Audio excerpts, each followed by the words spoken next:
Live from Fargo and serving you on TV, online, and on the go. This is Valley News Live at 5. We begin tonight with breaking news. Police say an airman is responsible for a deadly shooting at the Grand Forks Walmart off 32nd Avenue South. Thanks for joining us tonight. Police say 21-year-old active duty Grand Forks airman Marcel Willis shot and killed one person and injured another before taking his own life. Now, we have team coverage from Grand Forks tonight. Both Neil Carlson and crime and safety reporter Nicole Johnson have been following the case all day long, and we'll begin with Neil Carlson, where he's joining us with the latest. Neil? Well, Stephanie, at this point, it's still not clear what motivated Grand Forks Airman Marcel Willis to open fire. Police say there is no link between Willis and the victims. Police were called just after 1 a.m. A Walmart employee who was in the building at the time of the shooting told me he didn't see the actual shooting, but he heard 3 or 4 shots and saw one of the victims. Another man walking nearby outside the building also says he heard gunfire. I heard more squad cars than I've heard ever in Grand Forks. It sounded like they released the whole department. Shortly after, in the midst of all of it, I heard gunshots. And then after that, I heard even more. I looked to my right because I was at the intersection. I saw even more squad cars rushing up Washington to hit 32nd and come. So I knew it was pretty serious. Police say by the time they arrived on the scene, the shooting incident was over. 2 people were dead and another person injured. He apparently encountered 2 Walmart employees shortly after entering the store. It appears he shot both employees, injuring one and killing the other. Reports indicate that he continued into the store and encountered another Walmart employee. It appears he fired his gun again, fired his weapon again, but the round did not strike that employee. Marcel Willis reportedly progressed further into the store and does not appear to have encountered anyone else before he suffered an apparent self-inflicted gunshot wound. The shooter, Marcel Willis, was rushed to the hospital where he was pronounced dead after turning his handgun on himself. The body of the person he killed was removed at 8:30 this morning. The second person injured was treated and released from Alto Hospital, but it's still not known what motivated Marcel Willis to open fire. At this point, it doesn't appear a domestic quarrel with any of those employees could have been a motivation for this? Correct. Right now, there does not appear to be any linkage between the suspect and anyone who was shot, anyone at the scene, the particular store location. Now, early this morning, the shooter's car was parked right outside the entrance to Walmart here. Police went thoroughly through that. The car had a Vanderbilt, Tennessee license plate on it. It's believed to be his car. They even checked for explosives. Nothing formidable found out of that police are saying. So at this point, the whole motivation behind this shooting remains a mystery. And police are asking you if you know anything about Airman Willis or anything about this case to please contact him.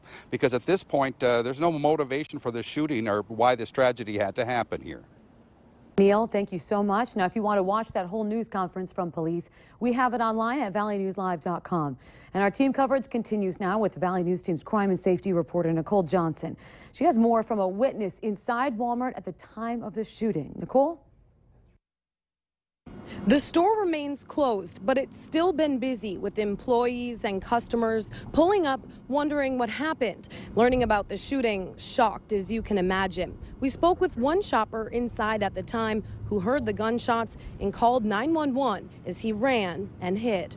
Didn't know what was going on, and we looked to our left and there was a deceased man on the floor, and it was pretty sad, and I pray for his family and people that were struck by this tragedy. It was really sad and first experience, and I'm still shaken and haven't been sleeping well.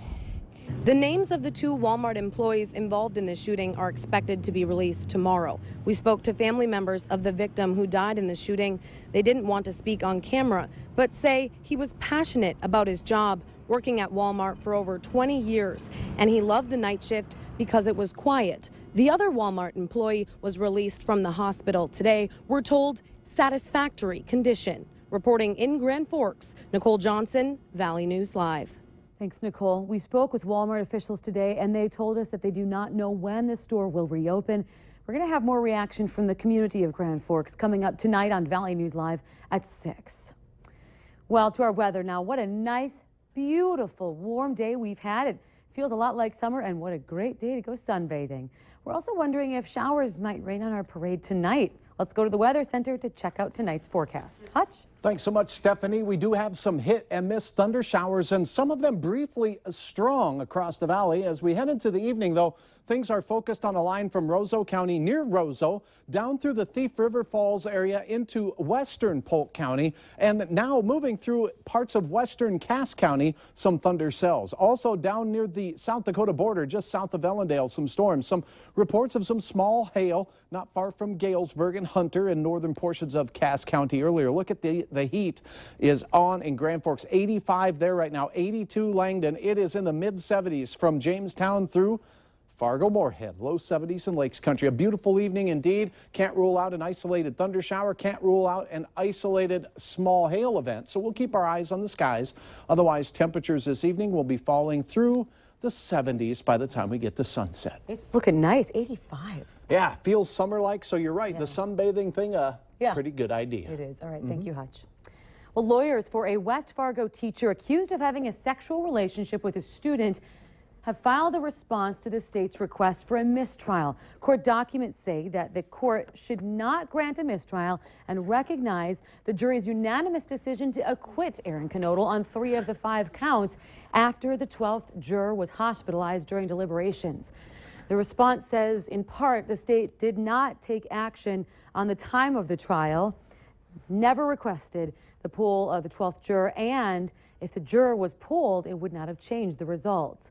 Defense attorneys also stated, given the unique circumstances during deliberations, there's no manifest necessary for declaring a mistrial on the remaining 2 counts. Well, a woman who was found on fire in Crookston, Minnesota has now died. Police say that Balvier Kaur died from her injuries on Friday. A neighbor found the 60-year-old on fire and said the back of her head was burned through to her scalp, and the skin was so bad and the skull was exposed. She was taken to the Hennepin County Medical Center but died. Police are still investigating but say they do not believe there's a public safety concern.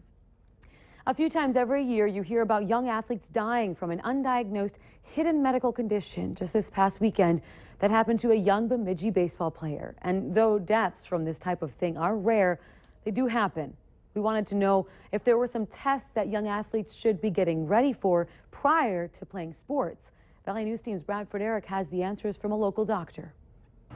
I think testing everybody with EKGs, echocardiograms, pulmonary function tests it's not a realistic goal. Dr. Jeff Lystad says no.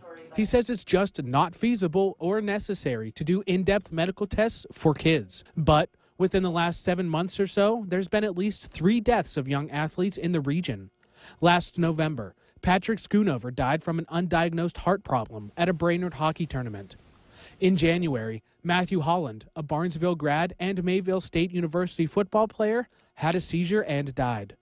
And then this past weekend, Zachary Shabbat died from an underlying condition after getting hit with a baseball. There are always going to be certain hidden injuries or electrical malfunctions in the heart that can come to light at some point. We can't catch all of those things. Dr. Lystad says it's too expensive, too time-consuming, and doctors wouldn't gain much from the in-depth testing. But he says doctors can actually learn a lot from a sports physical through questions. The manner in which they ask can tip them off about any concerning symptoms. For example, do you have chest pain? Are you more short of breath than your peers? Have you fainted?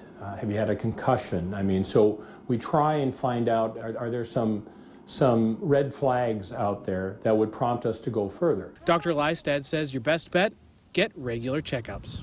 In Fargo, Bradford Eric, Valley News Live. And Dr. Lystad also says Sanford will hold a sports physical blitz later this summer for young athletes to get ready for fall sports. We'll get ready for some delays on a major stretch of South Moorhead Road. Highway 75, also known as 8th Street, is being expanded to 4 lanes between 40th and 50th Avenues. The city's engineering department says the road will remain open all throughout the construction period, but you're going to have to slow down driving out there. They also say you'll still be able to use 40th and 50th Avenues, but 46th Avenue access may be closed time to time. The nearly $3 million project is expected to be completed by early September. It was a sea of color at Madison Elementary School today as students sported a new t-shirt designed by one of their own classmates. And it was all to encourage an important life skill, reading. The students earned the t-shirts after participating in a reading program called Read to Lead. And to celebrate the accomplishment at the end of the year, students got to go to the Wahpeton Zoo. The school offered an opportunity for a little friendly competition, having students come up with a t-shirt design for the big day.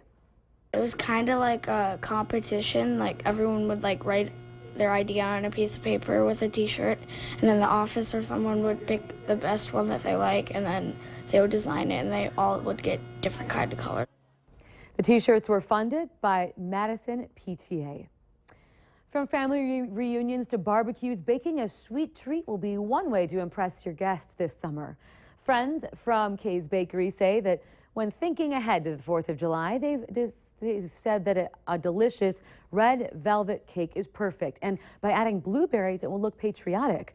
When making cobbler, Karen Wills, the owner of Kay's Bakery, says she adds extra dough to make that dessert taste to her liking. And today is National Blueberry Cheesecake Day, in case you didn't know. But when using the fruit, there's cooking ways to keep them from sinking into your dessert. We always sprinkle a little bit of flour over the top and roll them in the flour so that they won't sink. And that applies to if you're working with cherries, if you're working with apricots, or some people put chocolate chips in banana bread and they can't figure out why they sink. It's because if you roll them in the flour, you won't have that problem. For recipes, check out valleynewslive.com and look under the Valley Today tab. Still ahead for us tonight, 2 more restaurant chains say adios to fake ingredients. Now we're tracking a few isolated thunder showers this evening. They may dance by your baseball game this evening. I'll have details of what you can expect the rest of the week coming up right after this.